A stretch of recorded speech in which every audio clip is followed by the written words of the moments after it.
Welcome to Fruity Knitting. I'm Madeline. And I'm Andrea. And this is episode 140. For new viewers, Fruity Knitting is a 90-minute program that brings you knitting inspiration from around the world, as well as some extra snippets of travel, history, and storytelling that we hope adds joy to your life and brings a smile to your face. And we have a full and inspiring program for you today, and the content is very international, including Latin America, Canada, and Israel. So our feature interview is with the Canadian designer Claudia Quintanilla from EweKnit, and she originally grew up in El Salvador. And Claudia is extremely charming and lots of fun. She and her husband were visiting relatives here in Germany, so she came to our home and we filmed the interview behind us there on the kitchen table. And I think you're really going to love Claudia's designs. Recently, she published this book of children's designs called Making Memories with Elena Publishing. And she also does really gorgeous adult designs that are really wearable and have a wide appeal. And I'm wearing one of her designs today. This is the Ariel pullover. It's knitted with a strand of lace and a strand of mohair held together. And I think it's a really beautiful design and the fit feels excellent. So during the interview, we cover lots of fun topics, and Claudia brought with her many of her gorgeous designs and also some of her creative mood boards to show us. So I think the interview is also going to be a real feast for your eyes. And while we're on the Latin American theme, we filmed a fun tropical photo shoot for you showing our latest finished garments against the backdrop of cacao trees and palm trees and Costa Rican butterflies. And we managed to film this in freezing Germany. There's snow everywhere right now, even in Frankfurt. And then for our Knitters of the World segment, we go to Israel to meet a very creative and original thinking new designer called Inbal. And Madeline and I have lots of new things to share with you with our own knitting projects. So we'll get started with me in under construction. I have been working on my Barbroe blouse, which is a design by the Danish company Knitting for Olive. And I've made really good progress with it, actually. I've knitted the body and 2 sleeves, so all I have to do is sew it up and block it. So just to remind you, this is what the original looks like. It's a slim-fitting, elegant top knitted in a shell-like lace pattern, and it uses Knitting for Olive Merino, which is a fingering weight yarn.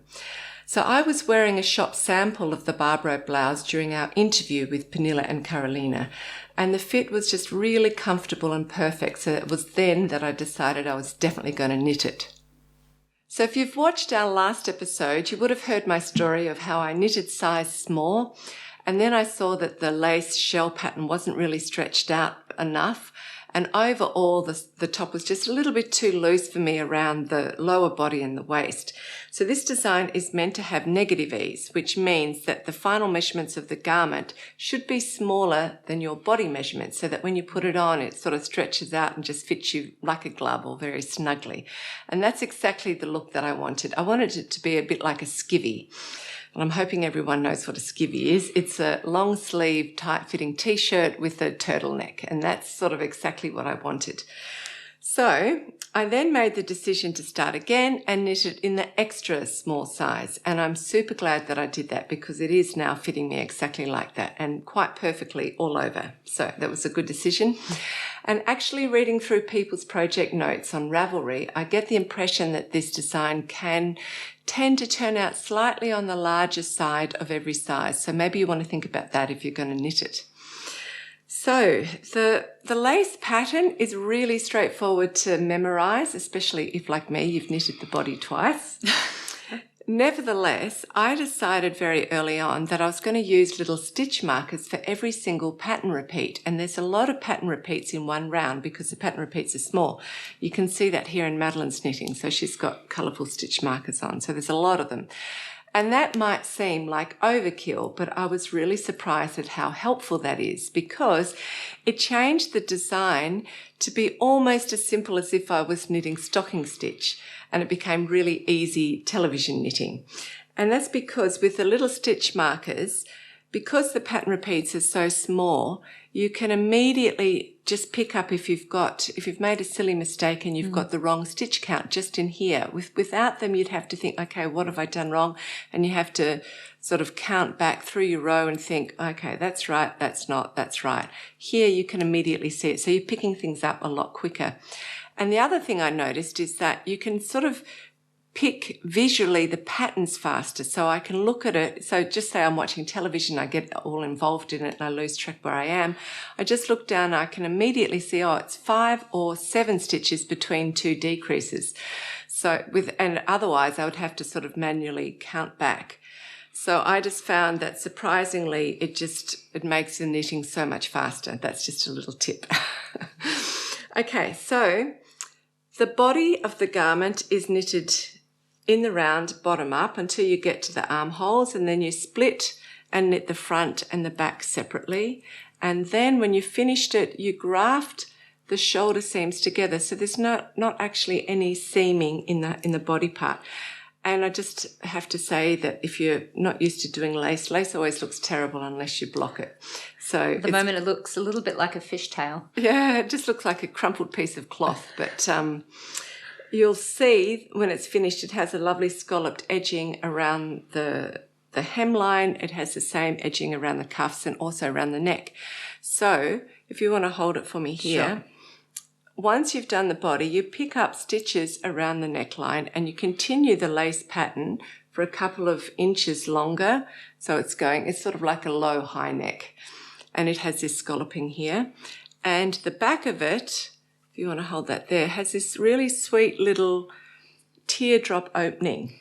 And you crochet 3 loops here and you have 3 little buttons. So it's a really elegant design, and I'm so looking forward to it. It's very pretty. And the sleeves are also knitted in the round bottom up. They're set-in sleeves, and once you sew them together, you have a little bit of gathering at the top of the sleeve, which is going to sort of be there at the top of the shoulder. So that's a pretty detail as well. So I'm really very thrilled with this design. I really need something elegant and lightweight like this in my wardrobe. I use the recommended yarn, which is the Knitting for Olive Merino, and my colour is Dusty Aqua. So there you go. And I think it's a sophisticated colour, so I'm in love with that as well. It's a colour you're using a lot at the moment. It is. I go through stages. Okay, so I'm really looking forward to sitting here in the next episode wearing it for you. Yeah. So now it's my turn. We're also in under construction. Once again, I'm quite behind compared to Mum. So since Mum's discussed her Barbroe blouse in detail, I'm not going to talk much about mine. But my body measurements are very similar to Mum's. So I decided to rip back everything I'd knitted. Admittedly, it wasn't quite as much as what Mum had knitted. And start again in size small. So I've worked the body in the round up until the armholes, where you split the body into the front and back. And now I'm about to start working on the front half of the body. Yes, and the yarn that I'm using is also Knitting for Olive Merino in the colour Dusty Sea Green. So we're using a lot of dusty colours at the moment. You can see that. They've both got a wash of grey over them. Yeah.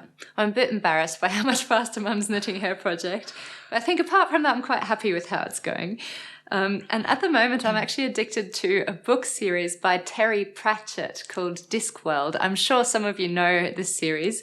And the result has been that I've been listening to audiobooks while knitting instead of watching television. And this has actually really helped me to concentrate more on my knitting and avoid mistakes. So I haven't actually had to rip back anything on this round. Well done. So I know.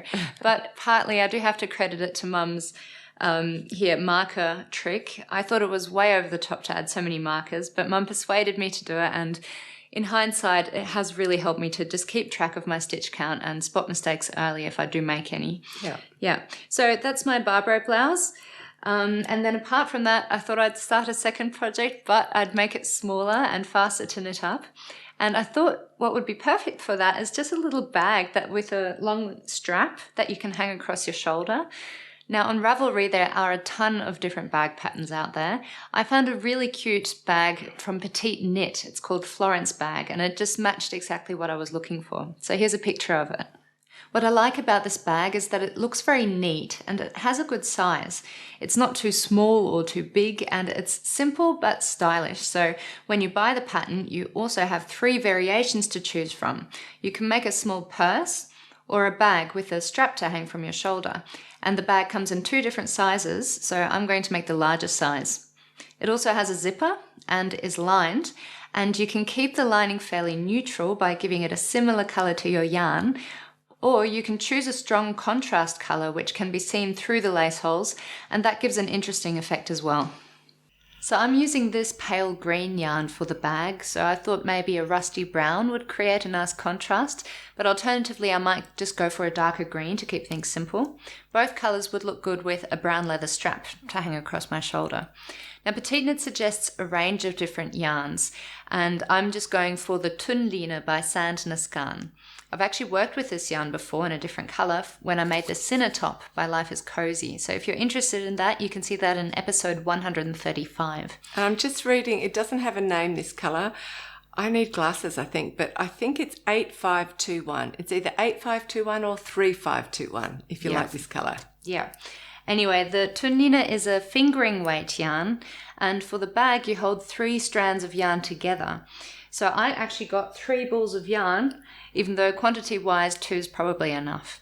So working with 3 strands of yarn together could get frustrating since they do tend to tangle up, and you sort of, as you can see, it's not the easiest thing, but luckily I received this beautiful bowl from my friend Laura last year for my birthday. So Laura and I go to the same choir, and we both bring our knitting to the rehearsals. I've seen a few other girls do that as well now, which has been fun. You might start a knitting club. Maybe, but that's how we got and became friends. And this bowl has 2 openings to pull your yarn through, and it basically just prevents your yarn from falling off the table when you pull on it, which is really practical when you're just sort of sedentary, but it's not something you can take with you when you're knitting on the train. Also, this does have 2 holes, but I've found that it only works well when you've just got a single ball of yarn in there, because once you've got 2 in there, they sort of prevent each other from rolling smoothly. So how does it help you with 3 then? Well, it helps me a little bit. It's still not the loveliest thing to knit with 3 balls, but it's a little bit better now. Anyway, it's going to be a very elegant bag. Yeah, it is. I like the colour. One more thing I can say about the yarn is that because it's a plant fibre, it's not so sticky, so you can split it more easily. Plus, you've got 3 strands. So with this here, you can't really look up at the television, for example. This is more of an audiobook project. So that you don't split the yarn. Anyway, back to the bag. You knit the bag in the round, starting with just a few rows of stocking stitch. This is where the zipper ends up, and the rest of the pattern is just a really simple repetitive lace pattern. Once you've knitted the bag in the round, you sew in the zipper and the lining, which you have to sew yourself, and Mum's actually got a sewing machine, which I don't know how to use yet, so she's kindly offered to prepare the lining for me, which I really appreciate. We'll see how difficult it is. Maybe it's an easy thing for you to immediately do. Oh, I'd love that. Yeah. Got to find the time to learn how to use a sewing machine. Good. Okay, now we want to quickly jump into Bring and Brag, because I realised that I haven't actually shown you my finished Blue Lagoon vest, even though I finished it a few weeks ago. So here it is. Yay. And it's by the Italian designer Dario Tubiana, who we interviewed in episode 137. So the vest uses a combination of techniques, intarsia and duplicate stitch. So the main shape of the flower petals and the leaves are all done in intarsia, and the black outline around the center of both flowers and the shading inside of the petals is done in duplicate stitch. And then I went a little bit crazy on top of that, and I added glitter. So I've added silver glitter here and gold glitter here and copper highlights around the edges of the shading. I don't know. Having a lot of fun. I know, once you start, it's a bit hard to stop. So just for new knitters who don't know what duplicate stitch is, it's a form of embroidery. So you do it once you've completed your full knitting. You take a contrast yarn and you embroider over the shape of a knit stitch. And if you do it well enough, it looks like the original knitting. So it's a very easy way of adding extra colour. You can do little motifs or words or whatever. And yeah, so that's a good technique to use. And intarsia is the technique that you use when you're doing different blocks of colour. So it's different from stranded knitting. Stranded knitting typically just has 2, at the most 3 colours in one row, and you carry all 3 colours along the row with you, and you just knit with it whenever you need that in your pattern. With intarsia, you have different balls for every section of colour. So for example, here I would have a blue ball, and I would knit with my blue ball up to, just lift it up a little bit higher for me, up to the pink, and I'd leave my blue ball there, and then I'd knit with the pink across, etc., and then back again, and then leave the pink yarn there and continue on with the blue. And so that you don't get little holes, you twist the yarns, the two yarns around each other. So that's the difference. That's a brief description of what's different between stranded and intarsia. Okay, so now I am going to be very brave and turn the vest inside out and show you all of my inner workings. So here you go. You can clearly see the shape of the flowers, but you can also see that I haven't always done clear chunks of intarsia.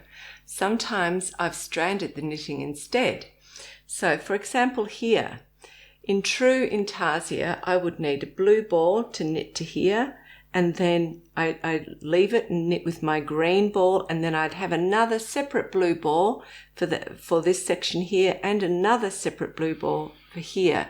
So what I've done instead is just used one main blue ball, knitted across here, knitted the green flower, and stranded the blue ball across to the other side so I could use it in between, and done it again to across to the other side, and also I stranded it across the bottom of the yellow flower. So, and then I kept doing that until the leaves naturally grew wider and joined together, and also joined in with the center of the flower. So then I still only needed one blue ball that I would knit to here and drop it, and then move to the different colors. The other thing I did is these red sections here and the purple sections here, they're all meant to be done in duplicate stitch at the end, but I did them in intarsia, and I stranded my yellow ball across the red section to use it on the other side, so I didn't need multiple yellow balls. So wherever I could, I tried to make life easier for myself by combining stranded knitting with intarsia. And I think it worked out pretty well. What you do have to watch out for is that you're not pulling anything, because your knitting can end up puckering a little bit more. So you just have with stranded knitting. Well, when you're combining both stranded and intarsia, you just have to make sure that the tension on each stitch is really, really even.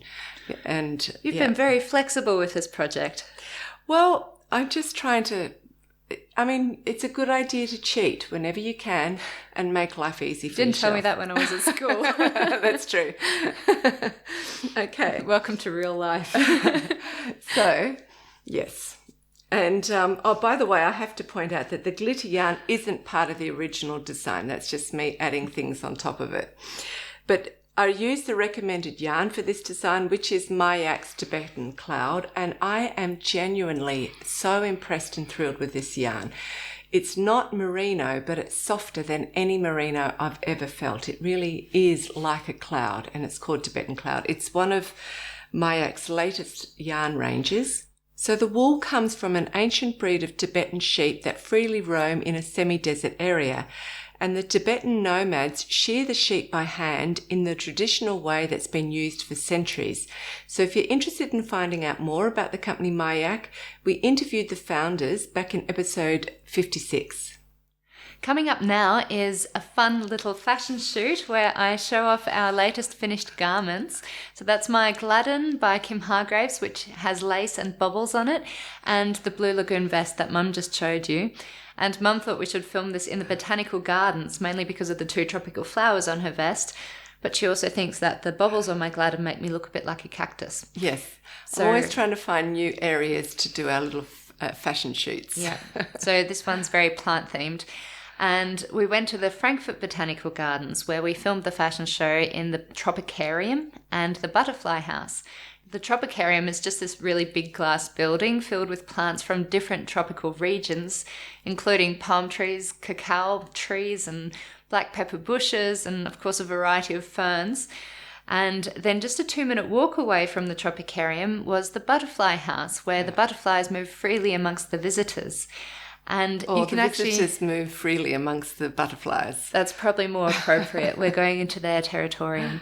Yeah. And you can actually get really close to the butterflies while they feed on little pieces of fruit that have been placed amongst the plants. So that's really fun, and you'll see that in the video. Then, oh yeah, so all of the butterflies in that exhibition, I believe, were native to Costa Rica. Yeah. Some of them get really big. So you'll see the beautiful blue morpho butterfly, which has iridescent blue wings, framed by a sort of dark brown edging. They're absolutely stunning. Unfortunately, they don't have a very long lifespan. I think they live around 115 days. Yeah. When they're sitting and they close their wings, you can't see the blue. They just sort of look brown and black. But then when they start to fly off and they open up their wings, it's just such a stunning colour. Yeah, it's really amazing. And fun fact, it's not because of a pigment. It's something to do with how the light reflects again. Really? Yeah, I learned this in biology, but I don't remember the details. For the music, we chose Papa Loves Mambo by Perry Como. And the mambo is a Cuban dance which looks quite similar to salsa, so we thought it sort of matched the tropical vibe. Anyway, we won't keep you waiting any longer. Have fun visiting the tropical or the botanical gardens with us. And after that, in the Knitters of the World segment, you'll get to meet Inbal from Israel. And she's the designer behind Knit of the Dragon.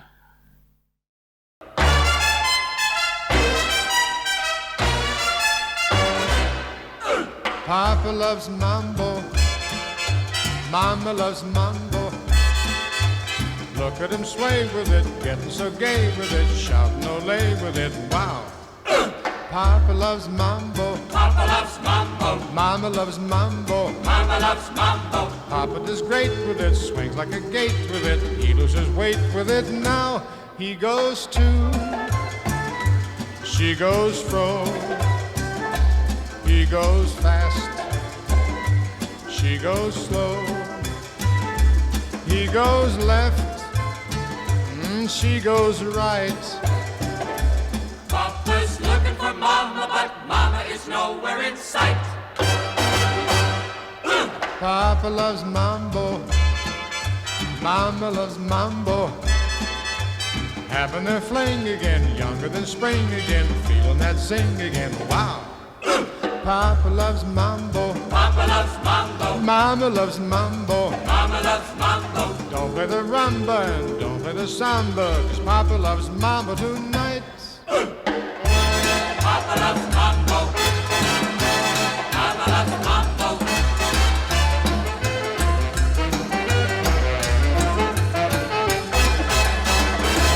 Papa loves mambo, Mama loves mambo.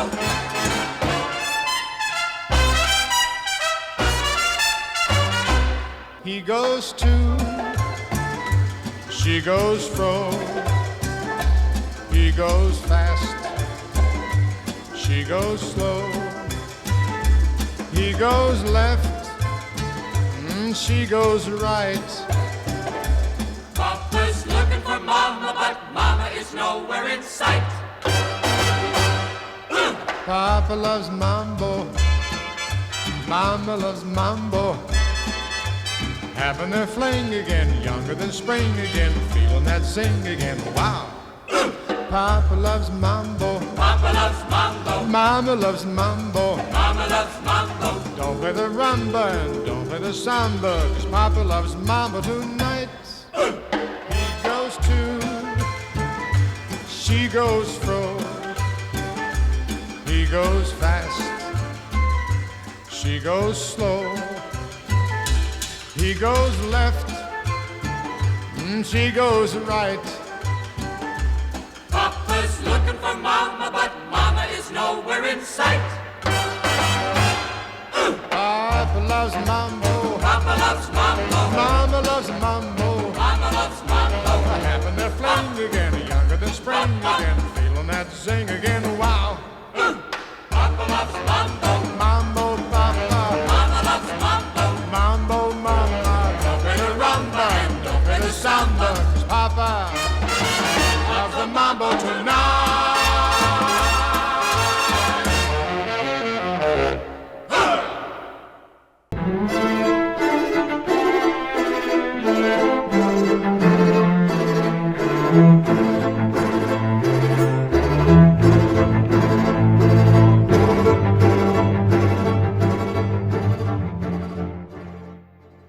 Hi, I'm Inbal.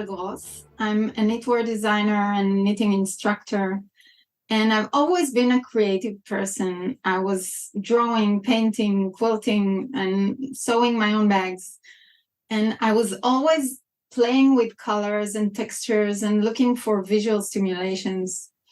At the age of 30, I started making my own clothes. And that's when I discovered Ravelry. And I realized that knitting also is not just an all people's crafts like many other things, but it can be very inspiring and creative. And I just fell in love with knitting. And during COVID, I was home alone, like many others. I was watching a lot of YouTube podcasts and shows and found all about fruity knitting. And one of them mentioned the book Knitwear Design Workshop by Shirley Payton. And of course, I just ordered it by mail.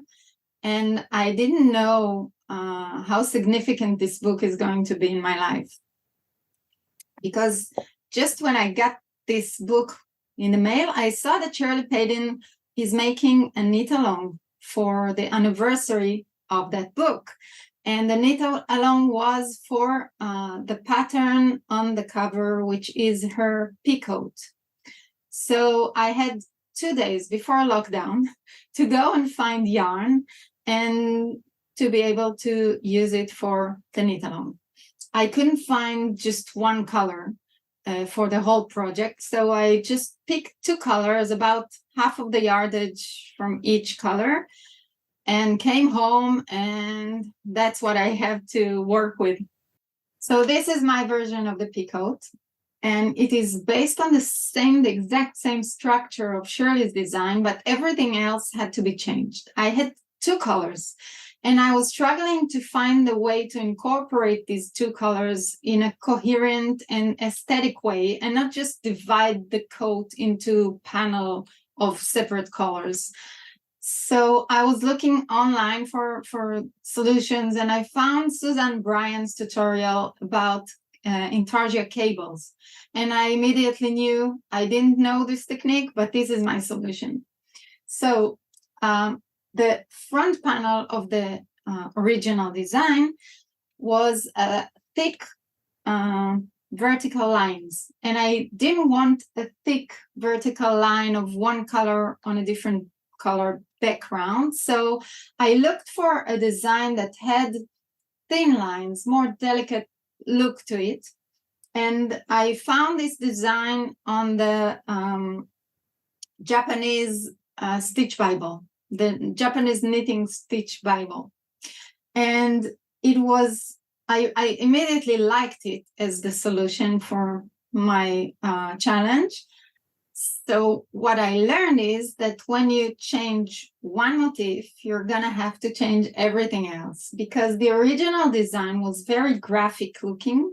And my motif, the one I selected, was very natural looking, soft and round. And it just didn't work with all the other motifs. So I had to change everything else accordingly.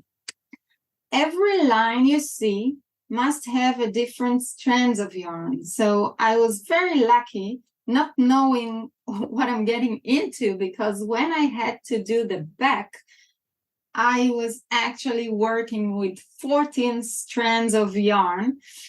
And at one point, I just took a shoebox and divided it into small compartments and just make holes on the top so I can hold the yarns in place, all the bobbins, and manage the yarn. It was very tiresome to work on, but the design actually won the most innovative design in the competition, and I guess it was worth it.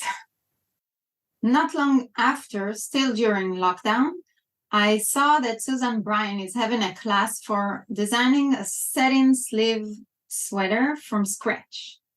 I joined that class, and as a part of that class, I made the prototype for this design, which I'm also wearing, and it is called the Urban Rush So the top part is made with mosaic and very busy and 2 colors. And the bottom part is made with delicate cables. And I use the same diamond motif on the mosaic and in the cables.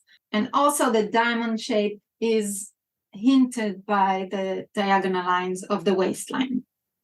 Thinking about how to knit the piece, I wanted to see if it's possible to make the triangle shape without having to bind off stitches and then casting them on again, because that's always the problem with knitting, that you have to calculate how many stitches to cast on and how many to skip. So if you still have the stitches on the needle, it is much more convenient to knit it.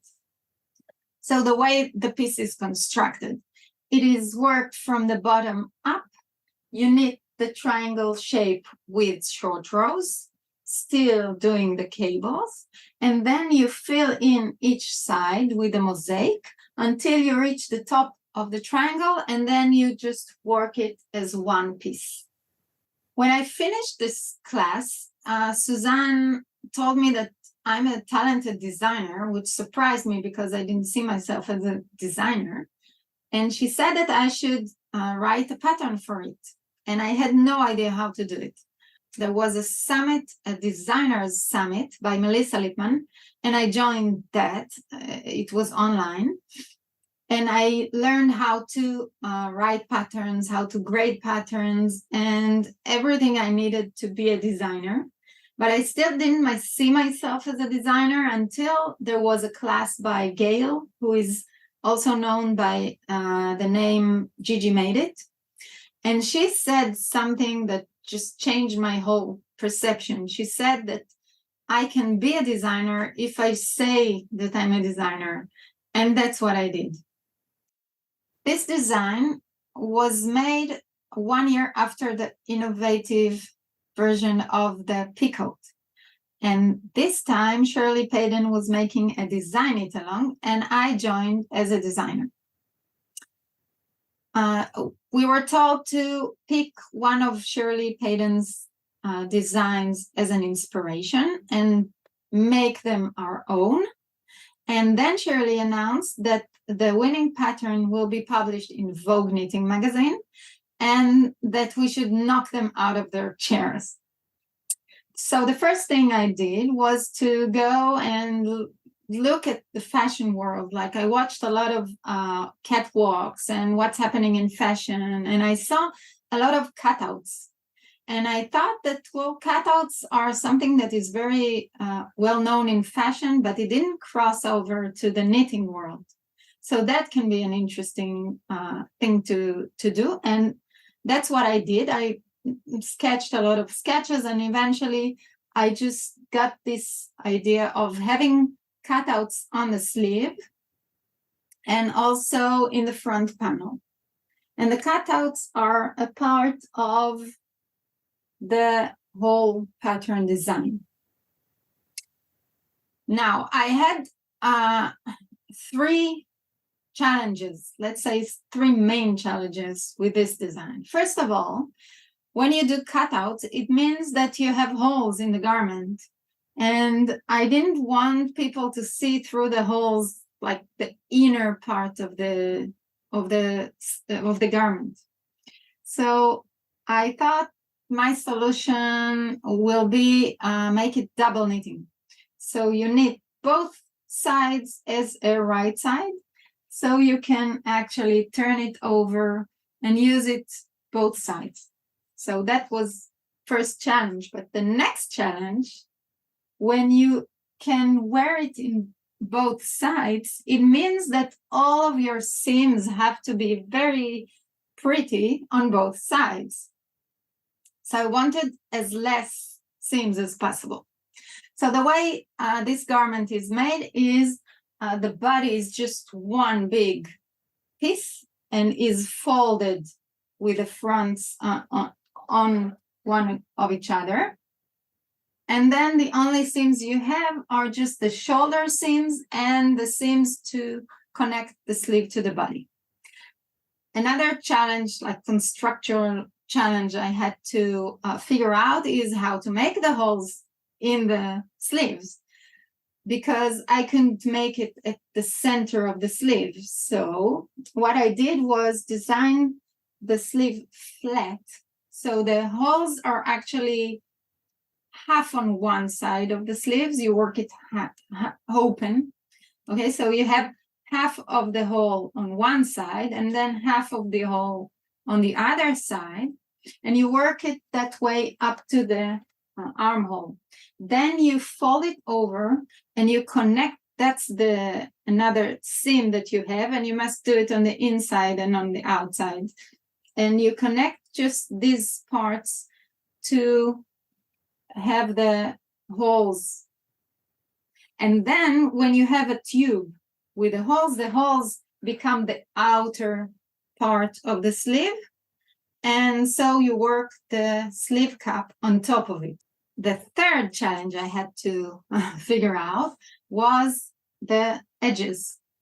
I wanted the piece to remain simple and clean because it has a modern shape and clean modern shape. I didn't want to add finishes to the garment. So it took me a long time to figure out, especially on the decreases and the increases, to figure out a way of doing them without the color showing through. But after I figured that out, I couldn't write it down. I didn't know how to write down the whole explanation. So I recorded a video, and that's what I gave the tech editor at Vogue, who was very thankful for this video. So she wrote the pattern, this part of the pattern, and explanation. And now this video is available as a tutorial on YouTube. This piece won the first prize in the color category, and it is actually available on Vogue Knitting 40th anniversary issue. The last design I want to show you is a freeform knitting design.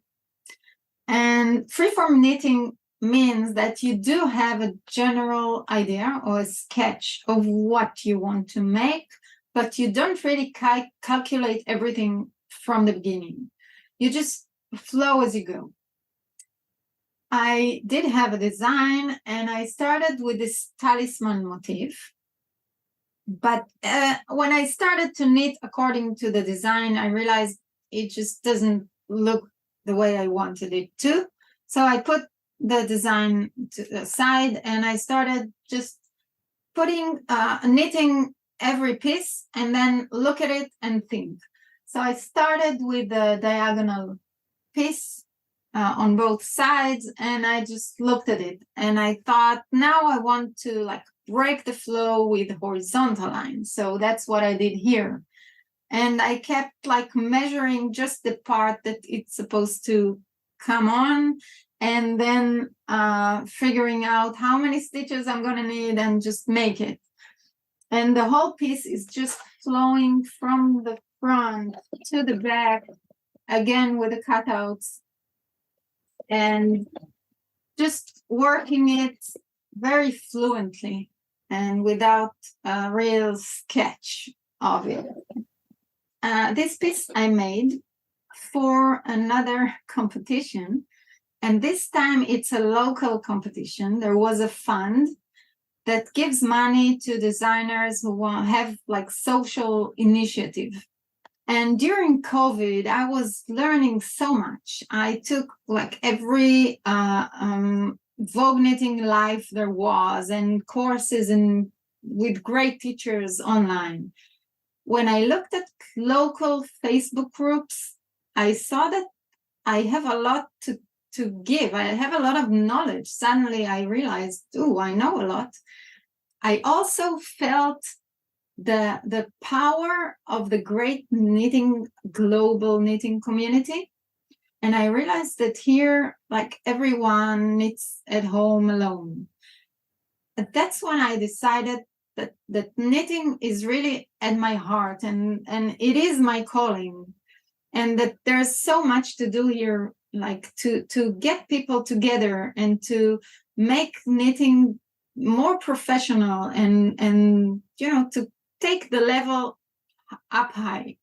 So I didn't get the funding, but I did quit my job and I started teaching knitting and built just a small community of students that is growing slowly. And a few months ago, together with a colleague and dear friend, Adia Sass, who is also a knitting teacher, and she's a project manager, and she managed me very well when we worked together on bringing the first knitting festival. It was like a fiber festival to Israel. So it was the first time ever with this large-scale event, and we had a lot of people coming and just knitting and embroidering and lectures and workshops. It was a real celebration at the first time that we see so many people that are local and are creating things, and it was very, very, very exciting.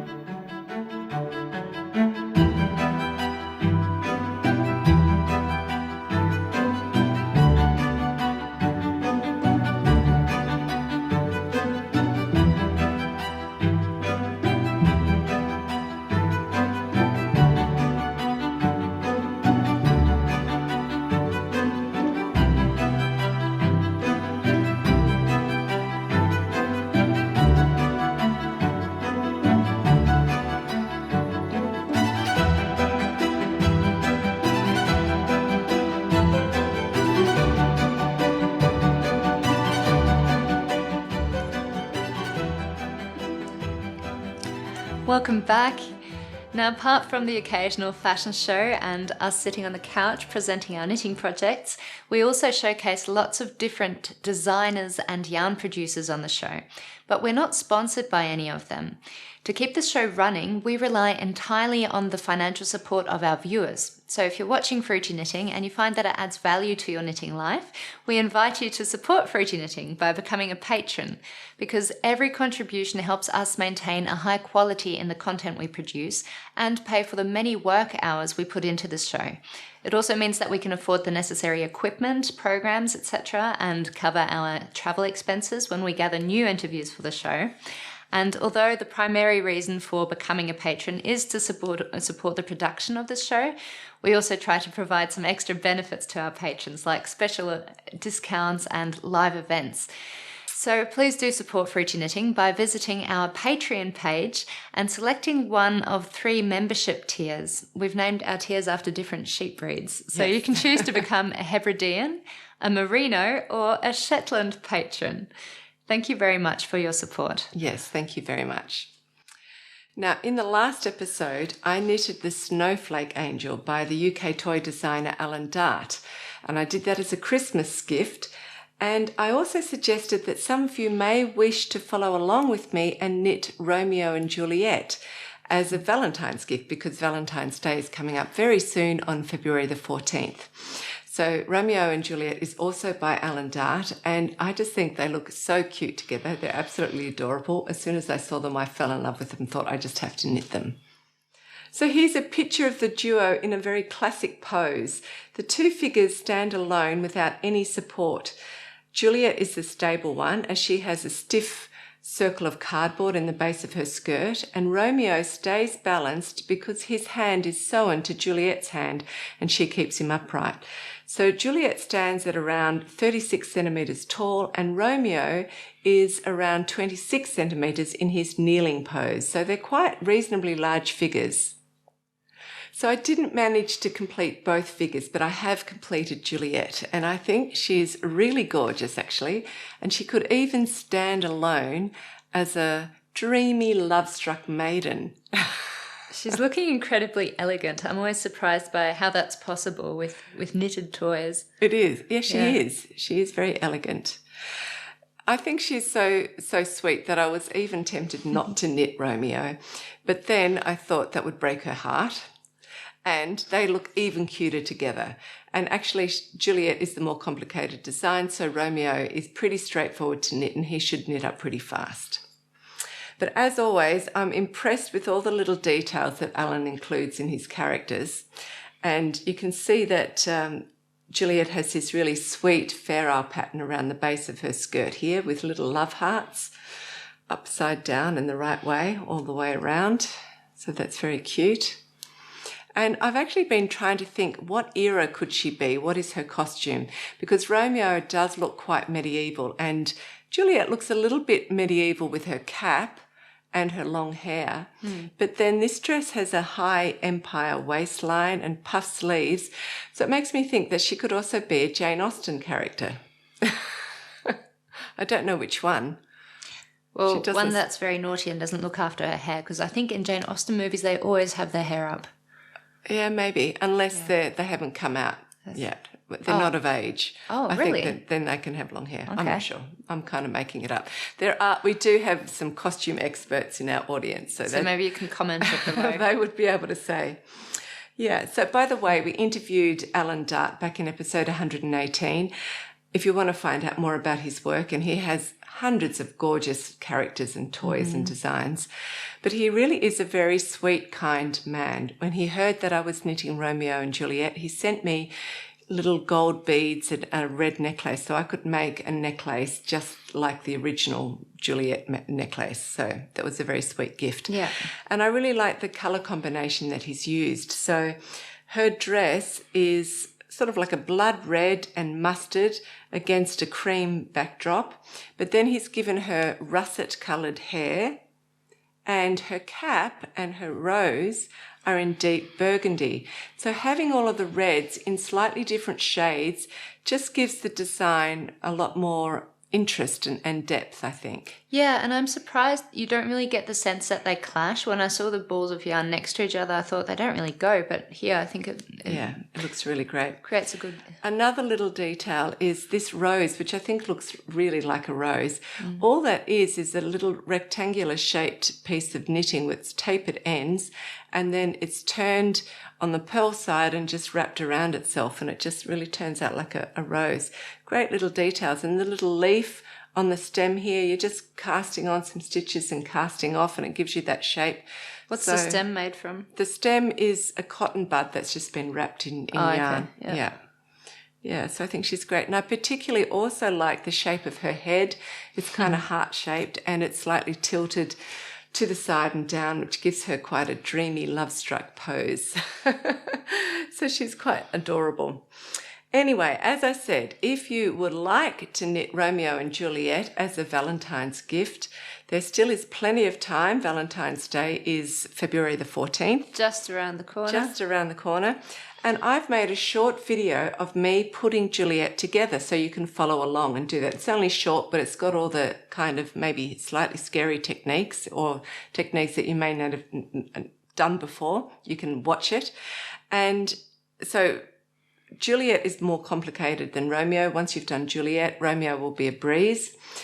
And as you know, I also really like to choose music for every little video that we make that's appropriate. So for Juliet, you're going to hear snippets of the aria Juliet's Waltz, and that comes from the opera Romeo and Juliet by Gounod. So in the opera, Juliet sings this aria once she's come back from the ball, where she first lays eyes on Romeo and falls ecstatically head over heels in love with him. It's a brilliant aria, and it's in French, so you'll hear her say "Je veux vivre," which means "I want to live." So it's like I want to live my life. Yes, her life now has all the meaning. Excitement. Yeah. Okay, so enjoy our video.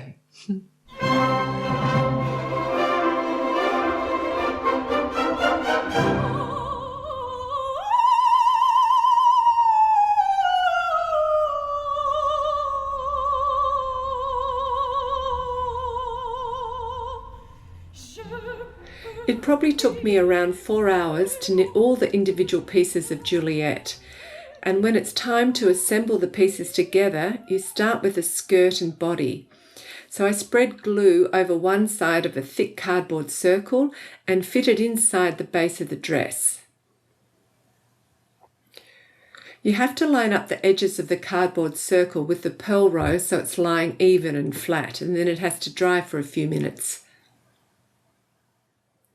After that, you partially sew up the centre back seam in mattress stitch and then firmly stuff the skirt and bodice. And just a little tip, I found that putting in small pieces of stuffing at a time is a really good idea so the dress looks and feels even. Otherwise, it can end up looking a little bit lumpy and bumpy. And I also didn't completely sew up my seam before stuffing because if the top hole is too small, it's really hard to arrange the stuffing evenly inside. After that, you sew across the shoulder edge of the bodice. You can see a rather large DPN sticking out of the seam in the middle. That's because you need to leave a 6mm space opening in the centre for the head support, which is added later. Next, I'm working a gathering thread through every stitch on the last row of the skirt. The thread is then slightly drawn up to give some definition between the skirt and the bodice. And all the ends just get tied securely together and threaded back into the body so they're invisible. Next, you need to make up and fix the neck support and head, and for that you cut a 6cm length of drinking straw, and after you spread some glue, you closely bind the middle 1.5 centimetres with flesh-coloured yarn. This is going into the hole where the DPN was sticking out of the body, so I added some more glue and slipped it in, and it's best to leave it for a couple of minutes to dry and then everything's more stable and less sticky. I then applied glue to the top half of the straw, which will go into the head. So Romeo is declaring his love for Juliet, and Juliet has a coy expression, and her head needs to be slightly tilted to one side and down. And I've stuck another DPN in the head at the correct angle to make a hole in the stuffing, and that will help my straw go in very easily.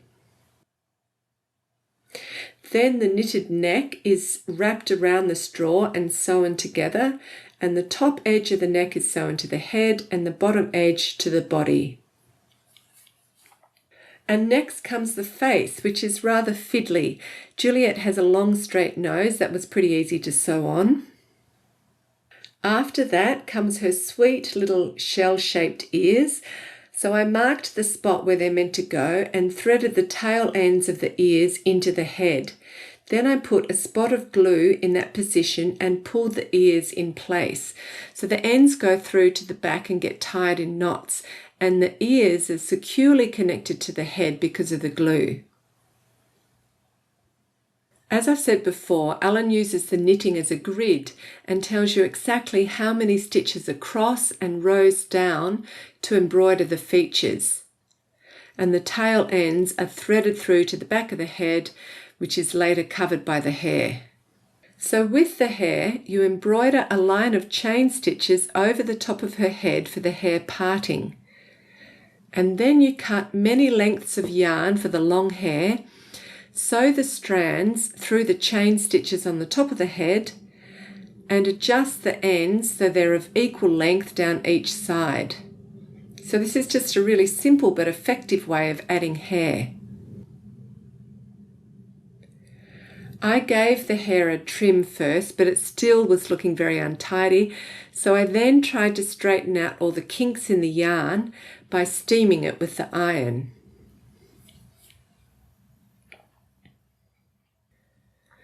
So the arms come next, they're knitted in one piece, then seamed and stuffed. You duplicate stitch 5 lines on the puffed sleeve caps. I did this before sewing the sleeves on because it was much easier that way. And there's a gathering thread at the base of the sleeve cap which is slightly pulled in just like you do at the waist, making the sleeve caps particularly puffed. So after you've sewn on the sleeves, you then pin her lightly stuffed cap on the crown of her head. And then you sew her rose inside her hand. The hand is kept bent like that because it's attached with a few stitches to the skirt. And finally, you embroider a lattice pattern over the cap. So here she is. Juliet is looking really beautiful. She's got a little bit of added blush on her cheeks, and she also has a cute little necklace with a heart. So she's just waiting for her Romeo.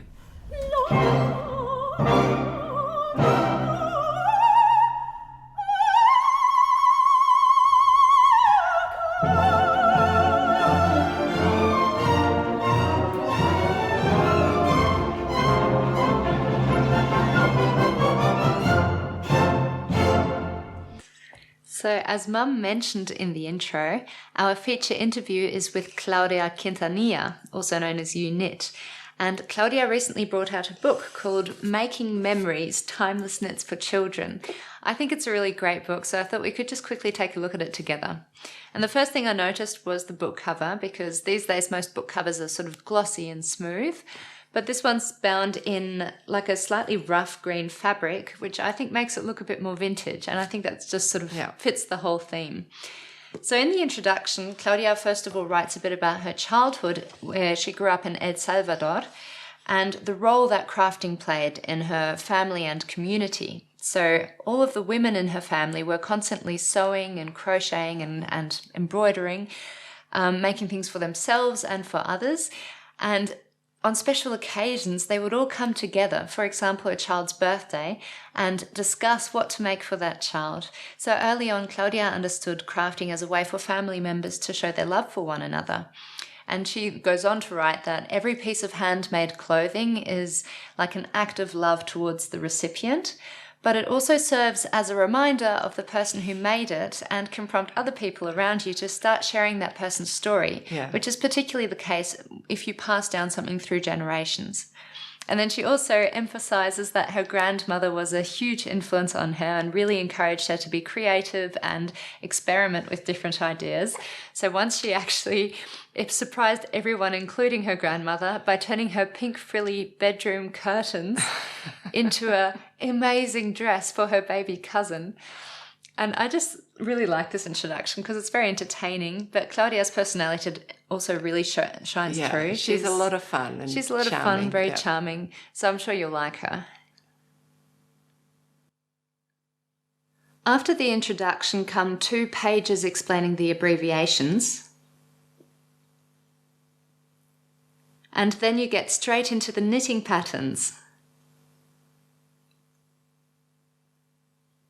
The book is filled with colourful pictures of children modelling the designs. The aesthetic is very playful and whimsical. Around the pictures you'll often find cute anecdotes and comments. The patterns are very suitable for beginner to intermediate knitters, and many have a very simple construction that can then be embellished with a crochet collar or embroidery. And there's also lace and colour work. When I look through this book, I can't wait to have my own kids to knit for someday, but until then, some of these children's sweaters have also been made into adult designs. For example, the Lanita sweater, the Together Apart jumper, and the Cathedral pullover here, which comes with an optional crochet collar. Apart from sweaters, cardigans, and a vest, the book also includes some accessories like a hat, mittens with embroidery, and even 2 blankets. This is the little star blanket, which is a great way to practice your lace knitting, and because it's for children, it won't take forever to knit compared to an adult blanket. And Claudia is kindly offering Fruity Knitting patrons a 30% discount of all the patterns in her Ravelry store and a 20% discount of anything in her online store. And Claudia's online store supports her shop EweKnit in Toronto, which sells knitting, sewing, needle punching and other crafting supplies, materials and books. And of course, this includes lots of gorgeous yarn brands. And in her Ravelry store, you'll find a ton of beautiful patterns for adults and children. So this really is a fantastic discount. Thank you very much to Claudia for this generous offer. So it's time for us to say goodbye now. We hope you enjoyed our multicultural episode on fruity knitting. Thank you for spending time with us. So enjoy the upcoming interview. I'm sure you will. And we'll see you very soon in February. Bye. Bye.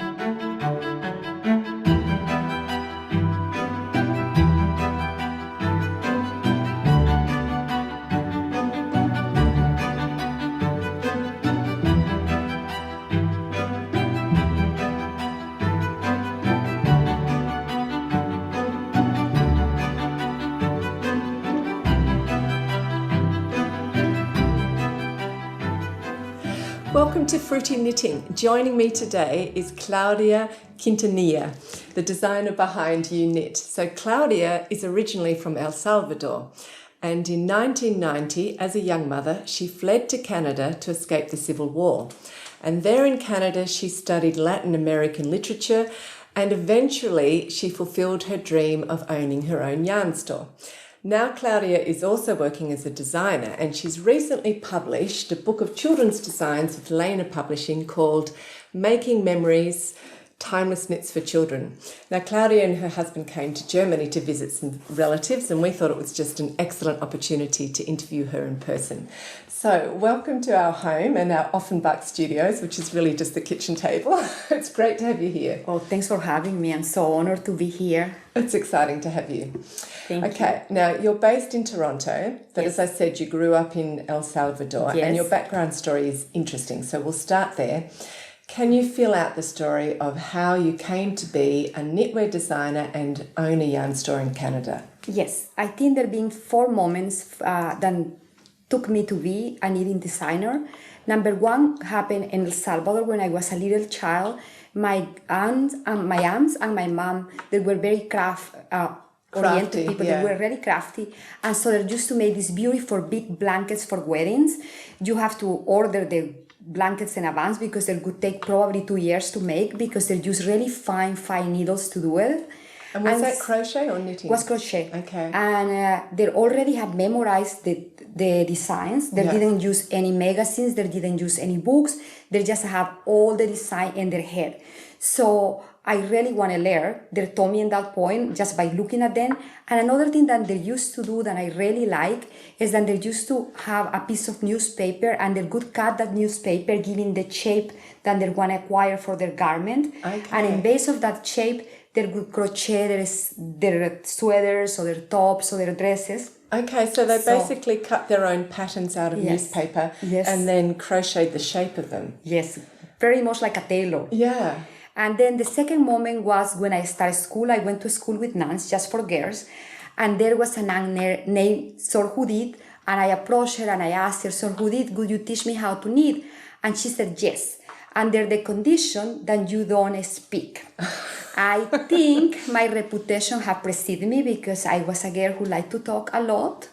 And so she said that I can learn by seeing her. And that's what happened. I just learned to knit by seeing her. Okay, so you sat next to her and you weren't allowed to speak, so it was quite meditative, and you just watched her knit and you copied and memorized the pattern by watching her. Basically, yes. Okay. That's what I did. Yeah. And then the third moment was when I arrived to Canada in 1990.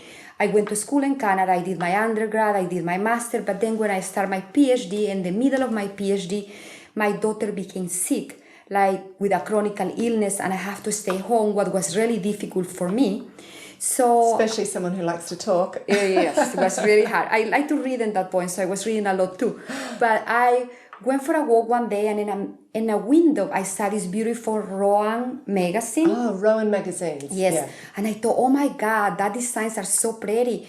And if I know how to do that, I can even change it to the colors that I like. And I can have all of these hats and I cannot have because I cannot find anything that I really like. I can totally relate to that. That's exactly how I felt when I saw Rowan magazines. I wanted to make gorgeous clothes for myself that I wouldn't be able to afford if I was to buy them in a shop. Yeah, and at that point, the problem was that I didn't know how to read any pattern because everything I have learned it just by seeing people. So I went and hired a lady who told me how to read patterns from Rowan, and I started to do my own sweaters. One thing led me to the another one. I made the decision at that point to open a small knitting store, and then I started probably like 5 years ago to wear my stuff, and my clients could ask me, oh, who designed that? And I would say, oh, I made it. And then I start to make patterns for my clients exclusively for them. But now we got to the point that the store became not the important thing, but my design have become this 100% of everything in my your life passion. right now. It's the only thing I want to do. Like I have so many ideas, but I don't have the hands to make all of them possible sometimes. Yeah. Okay, so did opening a store actually meet your expectations, or were there unexpected surprises and challenges? That's a very good question. I think in some ways, having a knitting store have exceeded my expectation. It was wonderful, and in some ways didn't. I tell you how exceed my expectation, and it's really actually personal for me. It's very important. As an immigrant in Canada, I've been there for many years already. I didn't really feel belong to any community. I would walk in the streets and nobody would know who I am. I would be nobody walking in the streets. But as soon as I open a knitting store, I start to go to the supermarket, to the pharmacy, and people would say, "Hi, Claudia. Bye, Claudia. I know you're knitting a store, Claudia." And that was really, really a big change in my life. So you felt like you became an integral part of the community? Yes, but something happened that actually defined my feelings as a Canadian, as a being belong to a place. One day I went and requested my records in a hospital, and I have to go and pick them up. So I go and pick up the records, and of course I have forgot my documents, and they're not gonna give me my records because I have no documents. As in your ID? They wanted your ID? Yeah, there needs something with my photo there, but I don't have it. But in the very back of the room, I hear somebody saying, "I vouch for her. Her name is Claudia, and she owns a knitting store." And here I am in a city of 7 million people, and somebody who I don't know to this moment who it was, saying that she vouched for me and she know me because I have a knitting store. So when I got out of there, I feel something have changed in my life here. I have become belong to Canada and a part of here. People know me, so it was a very, very good feeling. Definitely. That's quite a moving story. So this stranger was vouching for you just for your ID. I never met her. I don't even know who she is to these days. The another privilege that I have by having a knitting store is that I have been able to meet generations of people coming through my store. And that's lovely when you belong to a place, when you don't have family. Yes. I didn't have anybody there except my own children. But now I have a lot of people who I love through the store. And I have something really cute happen to me in the beginning of my store. I have this client, this boy who knew how to knit, who want me to make a very beautiful gift for his girlfriend who doesn't know how to knit. And so I do my best to wrap this gift like from my heart for him and his girlfriend. But then a few years later, they came back married, and they came back with a child.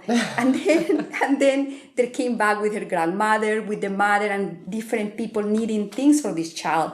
What a privilege to see so many generations of Canadians in one place. It's really, really a privilege. Yeah. Then it's been things that have been very difficult. I really don't like administration, and having a knitting store is not just this like beautiful place where you sit and knit with your friends and your community. It's required a lot of administration, and I really, really don't enjoy it. Yes, I think that is the downfall of it. Well, it's a sad point of a knitting store that a lot of people maybe don't realise until they get it.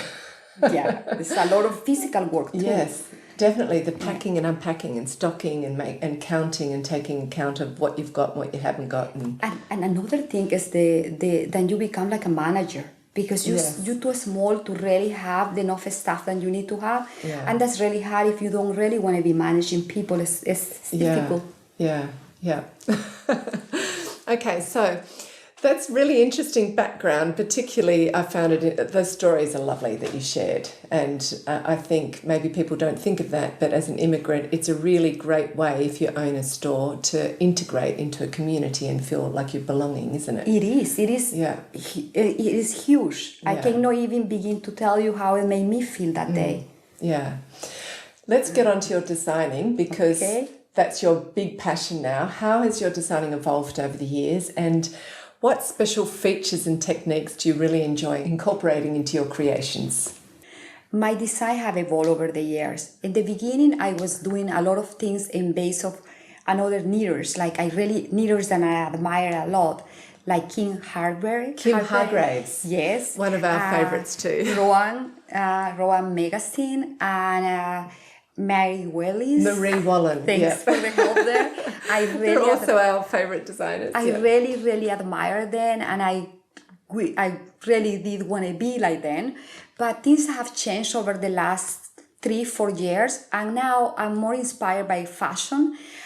Some fashions that some designs and designers that I really like. I really like Chanel, I really like Valentino, but I have a special like for Christian Dior. The reason is because I find that their designs are timeless. They were beautiful 90 years ago and they're still beautiful right now.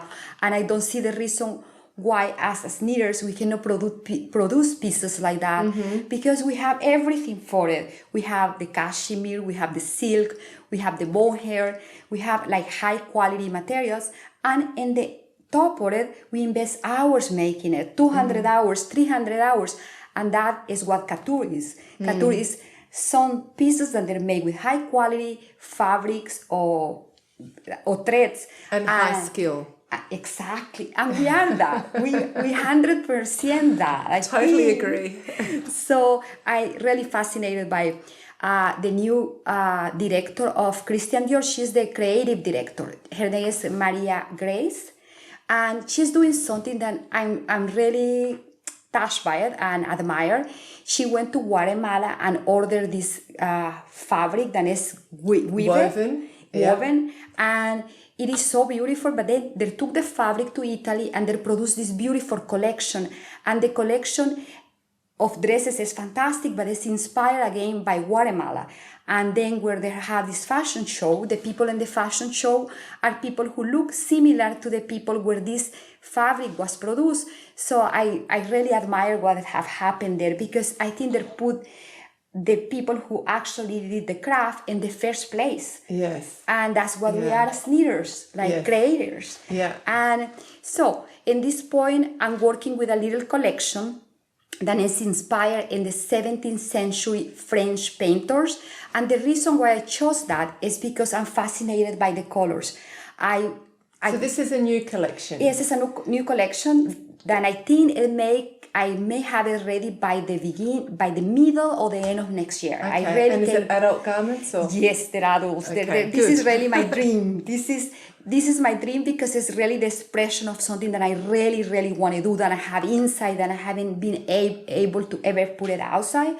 Anyways, going back to the paintings, they amaze me because the colors there, they were beautiful in the 17th century, they're beautiful now, and I think they're going to be beautiful in another 200 years. 200 years. If I'm standing there in 200 years, I will still cry to the view of this beauty. There were pastel colors, but the pastels that were so intense, so vivid. And another thing that I was really in love with it is the transparency of the fabric that you can see in the painting. You can see like a layer over a layer that is translucent, picking up a different color with like little lines of gold or copper or silver. Was like just beautiful. So I went and I created a small inspirational mood board, which we've got here. Okay, it's really humble in relation to that thing, but I think the reason why I did this and I do want to tell you this is because it's keep me somehow focus on some colors, focus on the materials I'm gonna use, because otherwise I wandering like crazy. I go everywhere and I buy more jars and I never focus on what I'm really gonna do. So what I have here is the jars that I'm planning to work with it. All of the colors, they're mashed together, and some of them they're mohairs, because with the mohair I'm planning to achieve that transparency. Some of them that have little pieces of threads because I want to embroider on them. So like little pieces of thread. This is like thread. It's not like wool. It's a metallic thread. It's a metallic thread that I planning to use together. This is a little postcard that I absolutely love and somehow remind me to the colors that I saw in the exhibit. And so I keep it here because I want it to be somehow matching together. Yes. And I collect these beautiful buttons that I'm not necessarily going to be using, but I really think that they're very pretty and I like how they go looking then. And of course I do want to use some because we're going to have some cardigans there. Yeah. And you've got sort of gold little highlights and things. That's to remind, because that's very 17th century like. Gold is the color of the collection.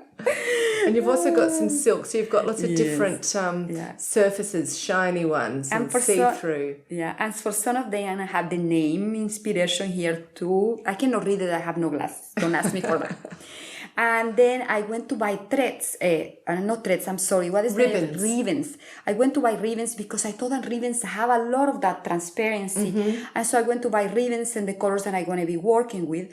And I want to show you some here. I really like this one. Here, It is transparent, and I have this little thread in the middle that is copper. And I find that really nice. Oh, this one too is transparent, but there's a color on there. It's like burgundy and it's transparent. And some of them that have more than one color, like this one is have a little bit of blue, a lot of blue and a little bit of this another color. Purple or something. Yes, so I really like these things. And this one here has got really 2 different colors on it. Yes, It's just stunning, isn't it? It's very, very good because you can come out with a sweater and just decorate it with this blue, no? Yeah. Like you can go something in this, for me this is a burgundy, I don't know. Yes. And then you can put like blue beads. Yeah. And so I think these things are really good for inspiration. There's one here that I really like to show you. And it's this one that is pink but have gold on it. You can totally pink with imagine. gold. It's so cool. I mean, really if you go and see the gold, you probably can put a little bit of gold here. Yes. You And can see it picking it up. it's very nice. And also a ribbon like this, which this is the kind of texture would inspire you with knitting as well. Yes, This, what's the word? Transparent in the middle and then sort of thicker on the outsides. You could imitate that with knitting. Yeah. I have a top like that. Then it actually is quite popular. I did just like mohair and then the rest with silk, and as you can see the little lines like that. And then we have some beautiful bottles. Again, I don't know if I'm necessarily going to be using them, but these ones, they're made with glass and they're being painted by hand. I got these ones in Germany. Beautiful. I was fascinated by them. This one I got it in Canada, but I have the feeling that they're from Germany too. And I have some beads and the colors that I really like. I really like this copper. I think I may embroider with this copper thread. And I love this gold. You see, I love gold. Okay, let's have a look at this design because I'm thinking that this one is, I don't know if it's part of your collection, but it certainly looks like it's inspired by it. So. Was I think the first attempt to start the collection. And okay, I do a little explanation on it. It's a top down. This is a balloon sleeve. And the idea is that this part is made with cashmere and mohair, but the sleeves, they're just made with mohair because I want to achieve some transparency in here. So I don't know if it's been achieved because I haven't seen this in the very light, but you can see it's more see-through than the torso of the body. Yeah. And I did the edges with crochet because somehow I want to incorporate a bit of another craft in there. I didn't want it just to be knitted. And actually, they look fantastic without the sleeves here. But I hate my arms. And I have to try it on eye. So then I did the sleeves. And these things, I just placed them. Actually, I embroidered them on. These ones are leather flowers that I bought in one of my trips to England. They're really thin and beautiful. What I did when I embroidered them is I got another fabric that is a little heavier.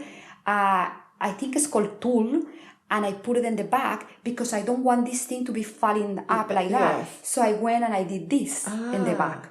I think when I do this again, I'm probably going to cut the whole piece and just place it in the back. Yes. In this case, I did it one by one. And this is a little velvet flowers. And then the crystals that were embroidered, I didn't really do it with the knitting because I didn't know what I was really doing. The crystals that were Rowan crystals from the past, I have it in my stash. I stash a lot of things and I like. So, and this is velvet. And you know what? I was really happy. I was knitting this sweater in a restaurant and a guy that looked really snobby and handsome came and said, I really like that you're making. Seriously. Really? And then I went to do my hair too in Berlin, and the hairdresser, a very stylish boy, said, oh, I really like your knitting. So I was like, well, maybe it's not such an old lady knitting. These guys like it. Anyway, that's a real compliment. So this is Cheeky Mickey, and I think it's what I'm trying to make with this collection. So we're going to see a lot of this embellishment and a lot of and this transparency. Rich, opulent colour. Yes. Very beautiful. Okay, so I think we should talk about the garments that we're both wearing. I'm going to show you one of my newer designs. It's called Violeta, because Violeta is this color, because it was the first one I made. So I'm going to explain you a little bit what is going on here. This sweater can be done top down or bottom up, whatever you prefer to do. It's featured here like some lace in the front and in the back, and featured these cables in the side here. And in the balloon sleeves, I have put some cables too in the middle. I really like balloon sleeves because I think they allow you to fit your like nice silk shirt under.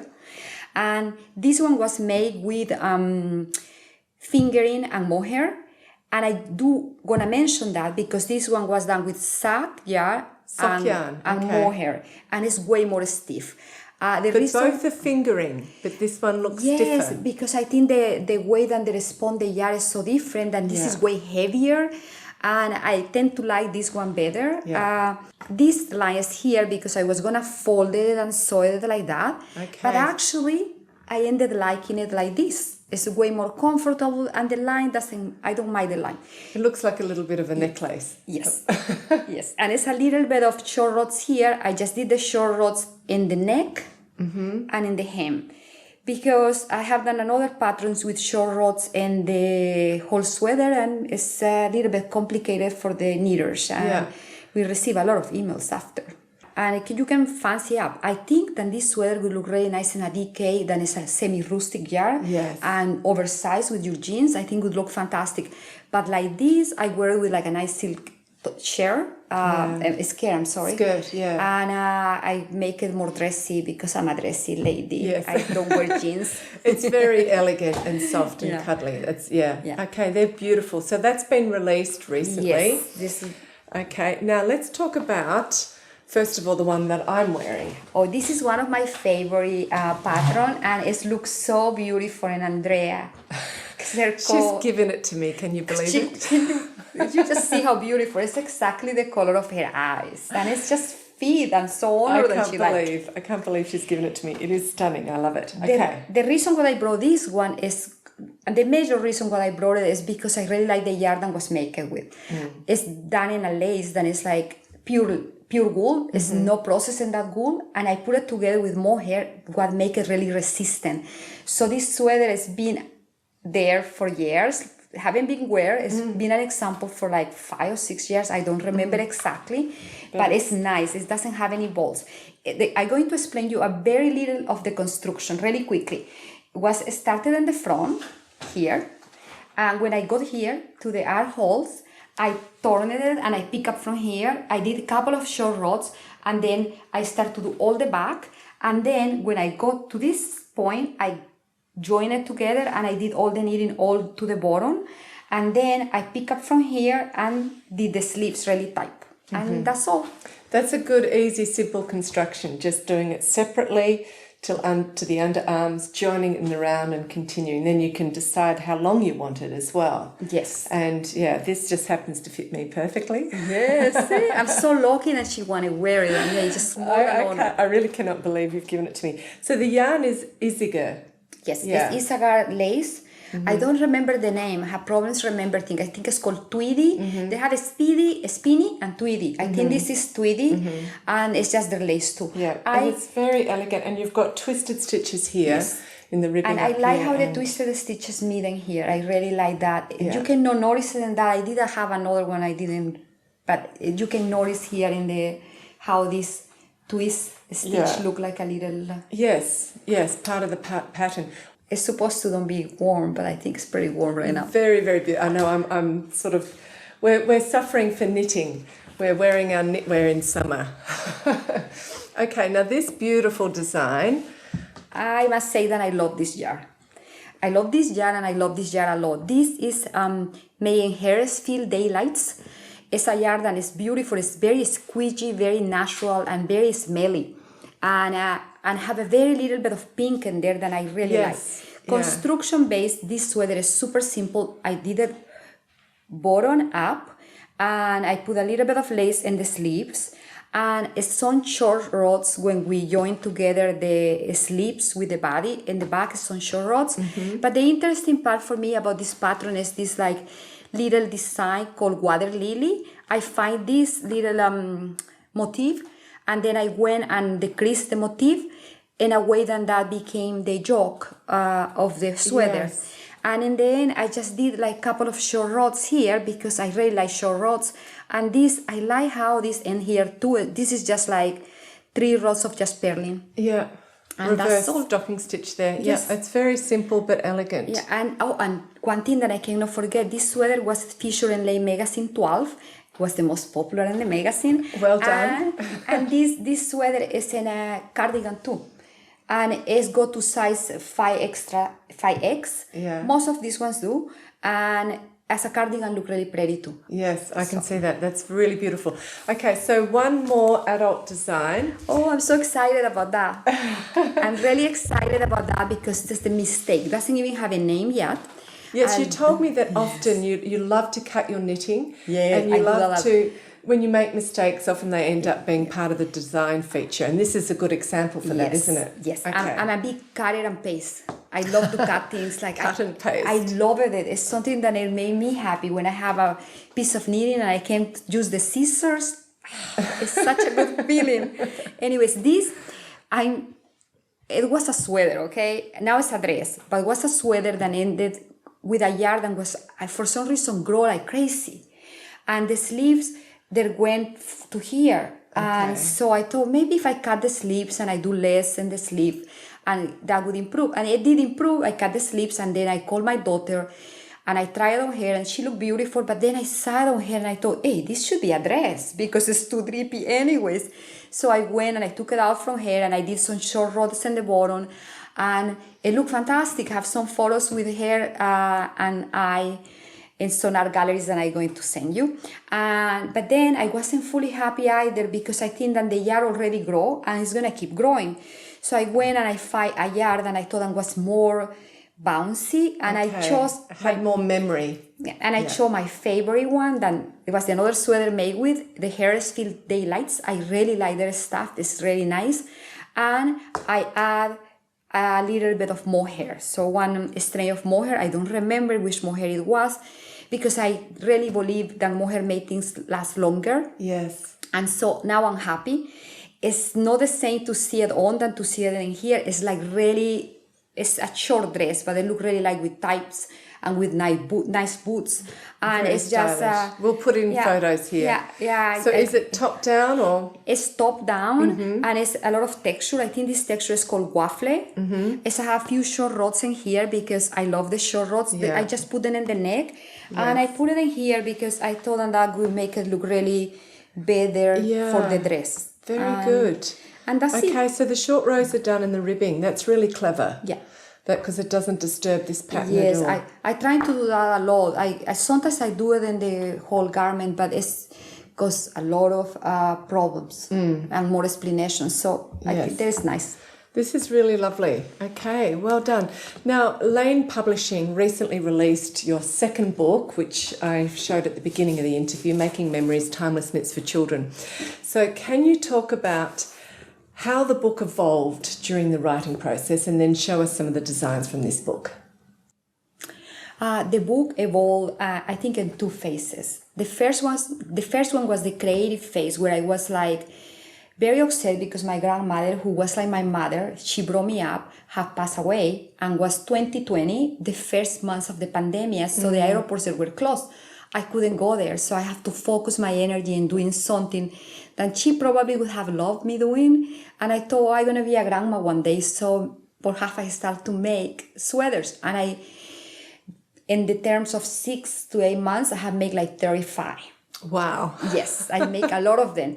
But then this is the second part of the process that I really want to honor the people who work in the book, because the book have just my name. But I think in this moment, when I finish all the creating part, a lot of people came and helped me to achieve the book.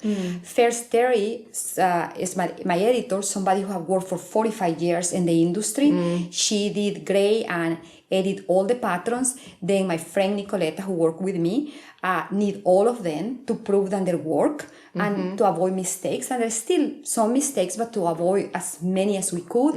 And then the wonderful people from Lane Magazine, Jonah came to Toronto and we have meeting a couple of times, and she told me what I should keep and what I shouldn't keep. We ended up keeping 25 patrons. And then Sydney, who was almost a saint, because she was the person like the enforcer. She was like calling me, telling me, this have to be ready by this date, this have a problem, this doesn't fit in any children's head. And I'm so grateful to that woman and to the whole team on Lane. Then it's the people who did the photos. Then it's my friend Midori, who is from Japan, and she felt all of these things for the book. Then the book have little pretty things on it. Yeah. So I just... cute things. I just want to mention that. It always I think takes it's a lot of people, even to though honor one everybody. And I forgot people there, but there were a lot of people helping. I'm going to show you a few of the patterns that the book have. There are 24, I think have 10 in here. I'm going to start by this one. It's called Robin. It's just a very simple plaid cardigan. And the only interesting thing in the cardigan is that I did this like little collar that I applicate in the end, and then I keep knitting. This is just made with double crochet. It's very, very simple, and that embellishes the sweater enough that it can be something fancier, that the child can go to like a party or something like that. It is. It's just a pretty little cardigan. This is in the same group. This is just a pullover, but I just apply a little bit more delicate collar. This is the back. Actually, this is the front. And it's just very simple. It's just the application of a little collar with crochet, and it's come really handy to embellish and to make things look way more classy. If you put like a little tutu here, it looks fantastic for a party, no? So now I'm gonna go into one of my favorite little designs. This design has been done for adult and was really successful for adult. For adults? Yes, Okay. it's called lana. Lana means wool in Spanish. These have very few little things that I would like to mention. Is a lot of short rods here to achieve this neck. Okay, A lot of short rods in here. I started short rods very much on the front. But the only thing that I really want to mention is that this very simple decoration, this very simple edge, it made the sweater. It does. A little complicated because you ended with a number of stitches, start with a number of stitches and ended with a different number. So you have to be aware of that because you don't want to feel that you make a mistake. That's the only thing tricky. Another thing is that here I did use mohair and a lace jar, and the collar I just made it with the lace. So. Oh, okay. So, but it gives you different textures as well. Yes, but to the honest truth, most babies wouldn't be happy with this. Because it's mohair. Because it's mohair. A little scratchy. There are a lot of alternatives there that you can be using. You can have an alpaca, you can have suri merino, you can just do like wool. But if you're gonna do the adult one, this one is really nice. I just have a weakness, how you say? Couture for babies. I just love mohair. I love the halo, the illusion of So this is called Claudita. That's the name of my daughter. Because if I was doing this when she was a baby, I would have made her one of these. It's a very little pretty more embroidery here. I just want to mention about the embroidery. This is done in a yarn that is very felty. Jamisons of Shetland. Yes, I love that yarn. I mean, it's lovely. I don't think everybody can put this in their child, but for embroidery, it's a yarn that I 100% recommend to you. Because it kind of felts a bit, doesn't it? It makes a thick fabric. Yes, the fabric is so thick that your embroidery, no matter what you do, is going to be beautiful. In terms of advising you to do the embroidery, this one was done with something called tamalisha. It's a cotton from Japan that is dyed by hand. But really, seriously, the best thing to embroider, in my opinion, is Appleton. Appleton from England. Okay. There is fantastic to embroider with that. Okay. And in this case, I did the embroidery. The embroidery was done directly on the fabric, but it's a way that you can actually, if you don't feel safe about that, you can get some fabric that is like a paper fabric where you can do your drawing. Yes, it's a little bit like interfacing, isn't it? Yes, it's feel like that. Yeah, and it dissolves. It's dissolved. It's fantastic. It's like glorious. So you just go, do your drawing, place it on your garment, place it with a run stitch that is safe there. Put your hoop, if you're gonna use hoop. I don't like hoops, but some people do. Yeah. And then you can do your little embroidery, and then you just remove your hoop, and when you go and put it in the water, make sure that it's upper like this, and then the whole paper Dissolve. It's gonna dissolve and it's gonna look like perfect. Very sweet, and it's just sweet to have something on the back shoulder like that. Yeah, it's very Really cute. gorgeous. Okay, now what about this? This one, it's very simple. I'm gonna go quickly over this.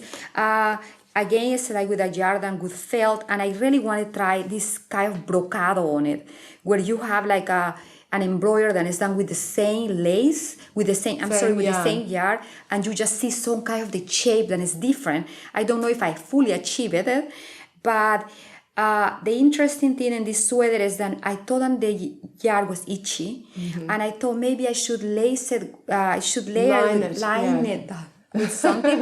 And I love Liberty of London. I'm a big fan, and I have a huge collection. Yes. So I did packets, and I did this to everything, to the button bottom band band and the neck and band. to the places that there would be in contact with the skin of the child. That's a really good idea. So where it's going to be in contact, you've got the soft material, and they'll probably be wearing something underneath, so that if they're on their body, they won't actually feel the scratchy yarn. And the another good thing is, and just for all of you to know, is give very good stability to the bottom band. So if you want to do that with any cardigan, that is a very good idea. Now I would like to show you these two pullovers. They're both of them start from the bottom up, and the decreases that happen within the lace over here. And this one is particularly interesting because the decreases happen with a twist stitch. And this is called Cathedral. Cathedral. Yeah. And I really like it because it reminds me to a cathedral. Yes. This pattern is super successful for adults. Like a lot of people have done it. And this is called Together Apart, and it's an adult pattern too. Okay, they're gorgeous. So, okay. I want to show you a few of the stuff that I did in color work for the book. And I'm going to show them here. This one is just a simple color work. The only thing I'm going to mention is when you choose your yarn for color work, try to choose something that is like really natural, because it sticks together. Yes, and the definition is way better. And this one is just a sweater. It's been done in different colors in the book, but I'm crazy for pink, so it's pink. Yeah. And this is a sweater that is a top and a sweater, and I like it because it's very versatile, and it's short sleeve, so you can dress it up with a long sleeve under, or you can just leave it like a little top. And this is made with 100% cashmere, but you can make it with any decay, like a very light decay. Yeah, and it's nice with the little splits there. Yes, I like the splits a lot. Okay, now what about the blanket? Oh, I love this blanket. It's called Deer, and it's just like two panels of deers, one in the beginning and one in the end. And in the middle is just like a little bit of, how you call this, texture. And so it's as simple as that. And in the end, I did this little frame because I don't like to knit color work straight. I did it my around and then I cut it.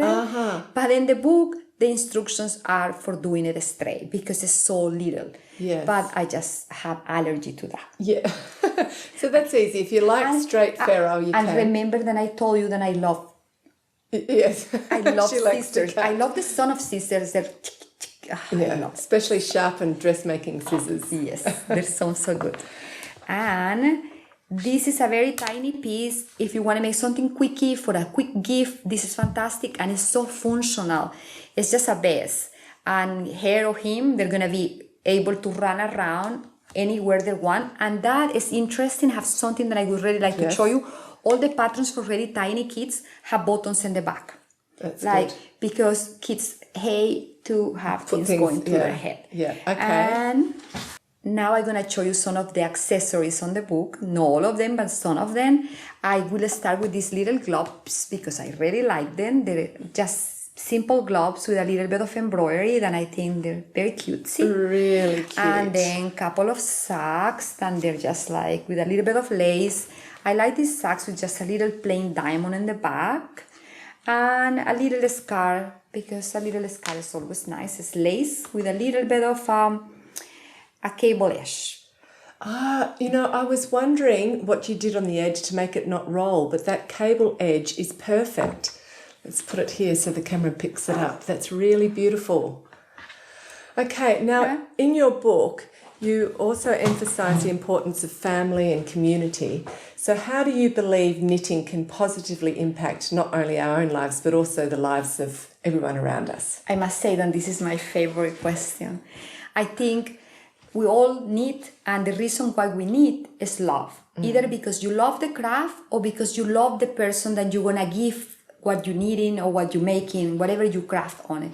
And when you're doing this, you're giving to that person the best commodity that you have, that is your life. Your time, yes. Of course, yeah. and our time in this planet is so limited that what you invested, 20 hours, 200 hours, 4 hours, you're giving to this person the best you ever have, and it's never going to come back. Yeah. So in terms of community and knitting, I'm going to have to kind of use an example because it's easy for me to talk that way. When I was a child, in my family, we have get-togethers and we discuss what we want to make for the newcomer, for the baby. For the new baby, okay. Yes, and it was beautiful. We eat, we talk about it, and the best people in whatever craft they did, they would make something. And I'm thinking about us making these things.